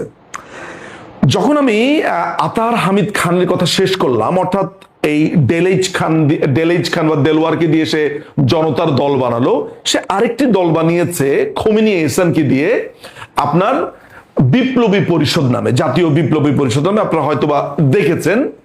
আবার হাসিনুর রহমান, ওই যে জানেন বাংলাদেশের আরেক চাকরিচ্যুত, দেখতে একেবারে মানে মানে মানে দৈত্য দানবের মতো বিরাট বিরাট মৌচালা একটা লোক, চুল বড়, কি বলে না বলার মাথার কোনো ঠিক নাই। কখনো বলে তাকে নাকি পিএনজি করা হয়েছে, কখনো বলে পিএমজি করা হয়েছে, মানে তার কোনো কিছুরই ঠিক নাই। অথচ এই লোকটি ধর্ষণের দায়ে অভিযুক্ত হয়ে এবং পয়েন্ট ব্ল্যাঙ্কে পার্বত্য চট্টগ্রামে গুলি করার দায়ে অভিযুক্ত হয়ে তার বিচার হয়েছিল। বিচার হয়ে সে আর্মির প্রকোষ্ঠে ছিল, জেলে ছিল, এটাকে সে গুম বলে চালিয়ে দিয়েছে। যাই হোক, মূল কথা এটা না, মূল কথা হচ্ছে যে এই হাসিনুর রহমান এবং ব্যারিস্টার SM শাহরিয়ার কবির, যাকে আপনারা হয়তো দেখেন যে বাংলাদেশের প্রত্যেকটা ইতিহাস কথাকে কিভাবে ডিস্টর্ট করছে, বঙ্গবন্ধুকে কিভাবে অপাঙ্ক্তেয় তুচ্ছ করবার মিশনে নেমেছে, এই দুটোকে দিয়ে এই আতার হামিদ আরেকটি পার্টি বানিয়েছে, সেটি হচ্ছে বাংলাদেশ আজাদ পার্টি। তাহলে এখানে দল তিনটি আপনি পেলেন। দেলোয়ার হোসেন খানকে দিয়ে করেছে জনতার পার্টি, খোমেনি এহসানকে দিয়ে করেছে বিপ্লবী দল, বিপ্লবী পরিষদ, আর নতুন করে করেছে সেটা হচ্ছে SM শাহরিয়ার কবির এবং হাসিনুর রহমান, এদেরকে দিয়ে করেছে বাংলাদেশ আজাদি পার্টি। এই তিনটাকে দিয়ে আবার কিছু কালচারালি, অর্থাৎ সংস্কৃতিগতভাবে কালচারালি এমন কিছু কাজ করাতে চাচ্ছে বা বক্তব্য দেওয়াতে চাচ্ছে যেখানে ইতিহাসকে নানানভাবে ডিস্টর্ট করা হয়। এইটার দায়িত্ব আবার পেয়েছে অনিল আসগার। এই অনিল আসগার শুধু এই কালচারাল সাইডটা দেখছে তা না, মজার ব্যাপার হচ্ছে আমি আপনাদেরকে তিনটা নাম বলছি: ওয়ার্ল্ড মুসলিম উম্মাহ, ওয়ার্ল্ড মোজাহির রাইটস এবং প্যান ইসলামিক মুভমেন্ট নামে তিনটি অর্গানাইজেশন করেছে বাংলাদেশে। এই তিনটি অর্গানাইজেশন করেছে বিহারিদেরকে দিয়ে, মিরপুরের বিহারি, সৈয়দপুরের বিহারি, এদের একটা সম্মেলন করে জেনেভা ক্যাম্পে সারা বাংলাদেশে যে বিহারি গোষ্ঠী আছে এদেরকে দিয়ে নানানভাবে এই তিনটি অর্গানাইজেশন বানিয়েছে এই অনিল আসগার। এবং এটারও কিন্তু একটা বড়সড় দেখাশোনা করে আতার হামিদ খান। এখানে জেইন আজিজ বলে আইএসআইয়ের যেই আরেকটি এজেন্টের কথা বললাম, তার কাজ কি? সে ট্রেড, ইনভেস্টমেন্ট এই জায়গাগুলো দেখলো, টাকা পয়সার হ্যান্ডলিংটা সে করে, অর্থাৎ তার মাধ্যমে সেটা যায়। এই যে আমি আপনাদেরকে ইনফরমেশনগুলো দিচ্ছি, কেন দিচ্ছি জানেন? এই যে ডেলেজ খানকে যখন আপনি সামনে আরো কথা বলতে দেখবেন, শাহরিয়ার কবিরকে কথা বলতে দেখবেন, হাসিনকে কথা বলতে দেখবেন, আপনি যখন খোমেনি এহসানদেরকে লাফালাফি করতে দেখবেন, আপনি বুঝবেন যে এদেরকে কারা কাজ করাচ্ছে। এটা একটা চক্র। 5ই আগস্টের পরে পাকিস্তান যেই আমেরিকা, তারপর কাতার, তারপরে হচ্ছে দুবাই, এইসব বিভিন্ন জায়গা থেকে টাকা আসার পরে তাদের উপর যে দায়িত্বটা বর্তেছে, তারা মনে করে যে বাংলাদেশে ভারতীয় একটা আধিপত্য আছে, তারা মনে করে, এই যারাকে বলে হচ্ছে বাতাসে তলোয়ার চালানো, তারা মনে করছে যে এইটার একটা পাল্টা ন্যারেটিভ তারা তৈরি করবে কিছু মানুষকে দিয়ে। তখন তারা এই পলিটিক্যাল পার্টি, এরা জানে যে এরা জিন্দিগিতে কোনোদিন নির্বাচনে জিতবেও না, কোনো জায়গায় এমপিও হবে না, কিছুই হবে না, কিন্তু তাদেরকে একটা প্রেশার গ্রুপ, অর্থাৎ তাদেরকে মিডিয়ার সামনে এনে দল বানিয়ে নানান ধরনের চটকদার মুভমেন্ট করিয়ে, যেমন ধরেন কয়দিন আগে নওয়াব সলিমুল্লাহ একাডেমির ব্যানারে আপনারা দেখেছেন এই জনতার পার্টি, জনতার দল, তারপর হচ্ছে যে SM শাহরিয়ারদের আজাদি পার্টি, এরা সবাই মিলে ঝিলে যেটা করেছে, ভারতীয় হাই কমিশনের দিকে যাত্রা করেছে। এর আগে আপনি নাম শুনেছেন না, ইনকিলাব মঞ্চ, এই হাদির, এদেরকেও কিন্তু প্রথম প্রথম টাকা দিতে হচ্ছে চায়না, পরে পাকিস্তানের আন্ডারে ছেড়ে দেয়। এখন তাদেরকে নানানভাবে তারা মার্কিন সাহায্যও পায়, তারা নানানভাবে তার্কিশ সাহায্যও পায়, সে এক আলাদা আর এক অনন্য ঘটনা। তো যাই হোক, যেটা বলছিলাম যে এই যে চটকদার মুভমেন্টগুলো, অর্থাৎ ভারতীয় হাই কমিশনের দিকে যাত্রা, ভারতের বিরুদ্ধে বলা, টেলিভিশনের টক শো, আপনারা শুনলে অবাক হবেন যে টেলিভিশনগুলোর সাথে তাদের এক ধরনের চুক্তি আছে যে এইসব লোকগুলোকে সামনে আনতে হবে, এইসব লোকগুলোকে দিয়ে কথা বলাতে হবে। পাকিস্তান এমবেসি একটা বড় রোল প্লে করছে। এখন আপনি বলতে পারেন যে পাকিস্তান কথা বললো আর টিভি স্টেশনগুলো শুনলো, কিন্তু তাদের আসল বাবা সেগুলো হচ্ছে মার্কিন এমবেসি। ফলে ওই জায়গা থেকে প্রেশারটা আসে, এইটার ম্যানেজমেন্টের দায়িত্বটা করছে হচ্ছে পাকিস্তান। এখন আমি আরেকটা নামের দিকে আপনাকে নজর দিতে বলবো, সেটা হচ্ছে খোমেনি এহসান। খোমেনি এহসান নামটা শুনলে আপনার কাছে মনে হবে যে খোমেনি এই টাইপের নাম তো বাংলাদেশে শুনি না রে ভাই। বাংলাদেশের নাম হচ্ছে সাইফুল ইসলাম, রকিবুল ইসলাম, আরিফুর রহমান, আলিফুল হক, মানে এই নামগুলো আমরা সাধারণত দেখি, হোসেন থাকে নামের শেষে, রহমান থাকে, কিন্তু এই সংসদে হানজালা, খোমেনি, এই অদ্ভুত অদ্ভুত নাম কোত্থেকে এলো? এরা বাংলাদেশে বরাবরই ছিল, আমরা এদেরকে দেখতে পাইনি। এই খোমেনি এহসান আগে শিবির করতো, একে দিয়ে এখন বিপ্লবী পরিষদ বানিয়েছে। আপনি শুনলে অবাক হবেন, এই যে আসছে 14ই অগাস্ট, এই 14ই অগাস্টে তাদের একটা বড় ধরনের মুভমেন্ট হবে। সেটা কি? সেটা হচ্ছে পাকিস্তানের স্বাধীনতা দিবস তারা পালন করবে। কাদের ব্যানারে করছে? নওয়াব সলিমুল্লাহ একাডেমি। এই নওয়াব সলিমুল্লাহ একাডেমি কার? এই যে কালচারাল সাইটটা যে ছেলেটা দেখে পাকিস্তান এমবেসির, আনিল আসগর, ওর মাধ্যমেই কিন্তু এগুলো হচ্ছে। অর্থাৎ বাংলাদেশে যে টক শো, টিভিতে কে যাবে, কাকে দিয়ে কোন প্রোগ্রাম করাবে, এই জায়গাটা আবার দেখাশোনা করা হচ্ছে পাকিস্তানি এমবেসির আইএসআই এজেন্ট অনিল আসগর। এই অনিল আসগর করেছে কি, আপনার সে যে জিনিসটাকে টার্গেট করেছে যে এরকম জাতীয় দিবস করবে, তারপরে জিন্নার মৃত্যুদিন, জন্মদিন, পাকিস্তানি দিবস, তারপরে পাকিস্তানি গান, পাকিস্তানি সিরিয়াল, পাকিস্তানি নাটক, পাকিস্তানি পোশাক, পাকিস্তানি খাদ্য, বাংলাদেশে যাতে এই জিনিসগুলোর অ্যাভেলেবিলিটি হয়। বিজনেস সাইডটা দেখবে হচ্ছে জেইন আজিজ, আর অনিল আসগর দেখবে কালচারাল সাইডটা, আর পলিটিক্যাল সাইডটা দেখবে হচ্ছে আতাহার হামিদ খান, এবং তাদের বাবা হিসেবে থাকবে হচ্ছে জিয়ালক, যে পুরো ব্যাপারটাকে মনিটর করবে। আমরা পুরো জায়গাটাতে যেটা দেখতে পেলাম, তারা এক ধরনের বয়ান বা ন্যারেটিভ তৈরির কাজ করছে। এই কাজগুলো কেন করছে? তারা মনে করে দেখেছে যে ভারতকে প্রচন্ড চাপের উপরে রাখতে হবে, আওয়ামী লীগকে প্রচন্ড চাপের উপর রাখতে হবে। যখন আপনি দেখেন যে ওই যে আবাবিল পাখির মতো উড়ে আসবে, যে টাকলা একটা লোক আছে না, ব্যারিস্টার ফুয়াদ, ও কেন এগুলোর ভিতরে আসছে না? কারণ ও তো এবি পার্টি করে, পাকিস্তানের আরেকটা দল। ফলে সে আসছে, সে তাকে আবার দেখাশোনা করছে অনিল আসগরি, বাট ওই টক শোর জায়গাগুলোতে। অর্থাৎ বাংলাদেশের যতগুলো টিভি চ্যানেল আছে, এই টিভি চ্যানেলগুলোতে স্লট ঠিক করা থাকে যে তোমরা সপ্তাহে এতগুলো টক শো হবে, এতগুলো টক শোতে এদেরকে আনতেই হবে, যদি না হয় এই টিভি চ্যানেলগুলোকেই তারা বন্ধ করে দেবে। এবং টিভি চ্যানেলগুলো মোটামুটি অসহায় আকার ধারণ করেছে বা অসহায় হয়ে বসে আছে। এদের কাজটা কি? এরা কিভাবে অপারেট করে? অপারেটিং সিস্টেমটা হচ্ছে এমন যে আপনি জানবেন যে রাওয়াতে, অর্থাৎ রিটায়ার্ড যে আর্মি অফিসারদের যেই গ্রুপটা আছে রাওয়া, এটা তো এখন একদম কমপ্লিটলি জামাত অধ্যুষিত। এইখানকার অফিসারদেরকে দিয়ে তারা বেসিক্যালি তারা টার্গেট করেছে এই আর্মি অফিসারদেরকে দিয়ে। এদের মাধ্যমে যেমন একদিকে জঙ্গি ট্রেনিং হয়, একদিকে ন্যারেটিভ, যেটা আমি আগেই বলেছি, বয়ান তৈরির কাজ হয়, একদিকে ধরেন কালচারাল সাইড তারা ইকুইপ করবে। অর্থাৎ তাদের একটা টার্গেট হচ্ছে আগামী ধরেন 4 থেকে 5 বছরের মাথাতে তারা পাকিস্তানি ভালো ছিল এই ধরনের ন্যারেটিভ তৈরি করা। আপনি নিশ্চয়ই হাদি একটা কথা বলেছে, আপনি নিশ্চয়ই সেই কথাটা, বক্তব্যটা শুনেছেন যে মুক্তিযুদ্ধ যে হয়েছে এটা খামাখাই হয়েছে, মুক্তিযুদ্ধ আসলে আওয়ামী লীগ এবং ভারতের চক্রান্তে হয়েছে, এটার কোনো দরকার ছিল না।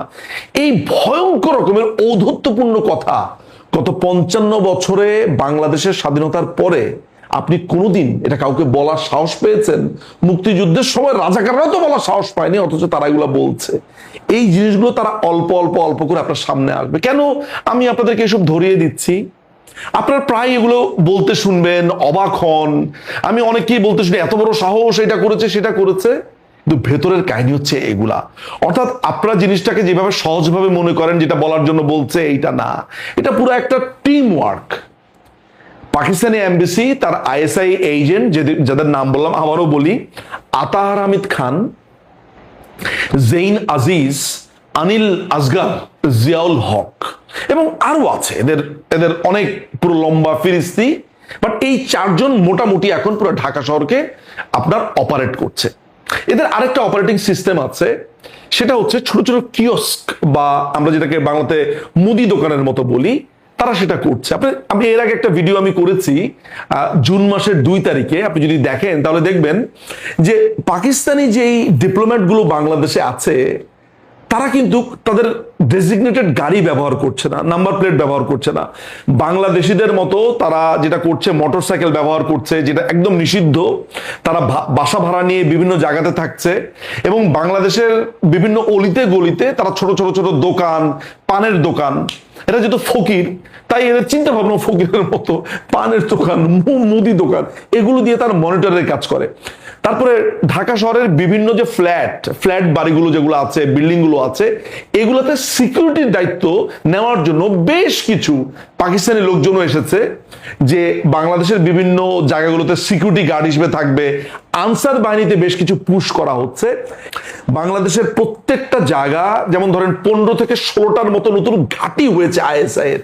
তারা এখন আপনার এই মিয়ানমারের ঠিক পাশেই রোহিঙ্গা ক্যাম্পের মধ্যে আপনার যেটা কক্সবাজারে, টেকনাফে তারা ট্রেনিং দিচ্ছে। এগুলোর রেজাল্ট আপনি দেখতে পাবেন আরো কিছুদিন পর। আপনার রংপুরে তারা বা কুকিচিং বা ভারতের বিরুদ্ধে যেই অংশগুলো আছে এদেরকে তারা ট্রেন করা, রাখা, প্রায় 15 থেকে 16টি বা 18টির মতো নতুন তাদের ঘাঁটি তৈরি হয়েছে। ঢাকা শহরে যেটা আমি বলেছি, ছোট ছোট মুদির দোকান, ফ্ল্যাট বাড়িতে বা বিভিন্ন জায়গাতে বাসা ভাড়া নিয়ে নর্মাল মানুষের মতো থাকা, মনিটর করা, রিপোর্ট করা, এই কাজগুলো করছে। ফলে এই যে আপনি জনতার দল দেখছেন, এই যে আপনি SM শাহরিয়ার কিংবা হাসিনুরের এই যে আজাদ পার্টির হঠাৎ করে দেখেছেন দলবল নিয়ে তারা ভারত বিরোধী বক্তব্য দিচ্ছে, বা খোমেনি এহসান, আপনি কি ডটগুলো মিলাতে পারছেন? তিনজনেরই একই কাজ, কিন্তু ডিফারেন্ট ওয়েতে। কেউ টকশোতে এই কথা বলছে, কেউ এই কথা বলছে, কিন্তু রসুনের গোড়াগুলো সব একসাথে। আওয়ামী লীগ বিরোধী কথা বলতে হবে, কালচারাল একটা বড় ধরনের মুভমেন্ট তৈরি করতে হবে, ভারত বাংলাদেশকে ক্ষতি করে ফেলছে, মেরে ফেলছে, এই কথাগুলো বলতে হবে ক্রমাগতভাবে।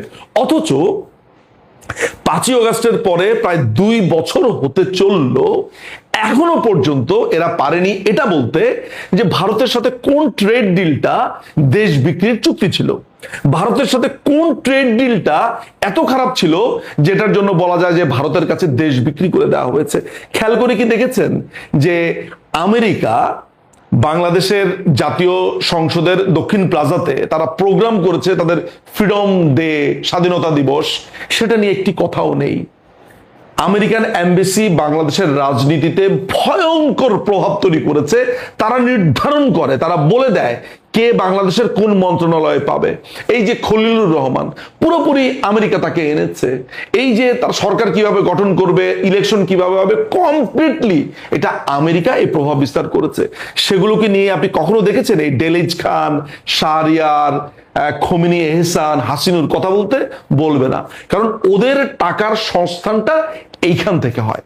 ফলে ভবিষ্যতে আপনারা যখন এইসব ভিডিওগুলো দেখবেন, এগুলো নিয়ে কথাবার্তা বলবেন, যখন আপনারা দেখবেন যে একটা সুনির্দিষ্ট ওয়েতে তারা কথা বলছে, একটা পার্টিকুলার সেক্টরে তারা কথা বলছে, আমি নিশ্চিত যে আগে যেইভাবে দেখতেন, এই ভিডিওটা দেখার পরে আপনার দেখার চোখ বা ভাবনা পাল্টাতে পারে। সাধারণ দর্শকদের জন্য আমার কাছে মনে হয় যে এই ফিডগুলো, এই তথ্যগুলো দেওয়াটা জরুরি ছিল। ইতিমধ্যেই আপনারা দেখেছেন যে বিহারি ফাহাম বলা শুরু করেছে যে বাংলাদেশের মুক্তিযুদ্ধ একটা স্ক্যাম ছিল, মুক্তিযুদ্ধকে তুচ্ছ করে আবার পাকিস্তানি বেটার ছিল, এটাকে একটা ফেডারেশন বানানো, এগুলো হচ্ছে লক্ষ্য। আজকে যদি আমার কথাটাকে আপনার মনে হয় যে অতিরঞ্জন, আপনার যদি মনে হয় যে না এটা নাও হতে পারে, গত 2 বছর নিজের চোখেই তো দেখলেন মুক্তিযোদ্ধাদেরকে, মুক্তিযুদ্ধকে নিয়ে, বঙ্গবন্ধুকে নিয়ে কি হয়েছে। আমি তথ্য নিয়ে কথা বলি, তথ্য পেয়ে কথা বলি, এবং সব সময় আমার দর্শকদের প্রতি আমার এই সততা থাকে যাতে কোনোভাবে, যে কোনো দর্শক, তাদেরকে আমি যাতে ডিরেইলড না করি। আশা করি দর্শকরা বুঝবেন, সতর্ক থাকবেন এবং নিজেরাও বলা শুরু করবেন।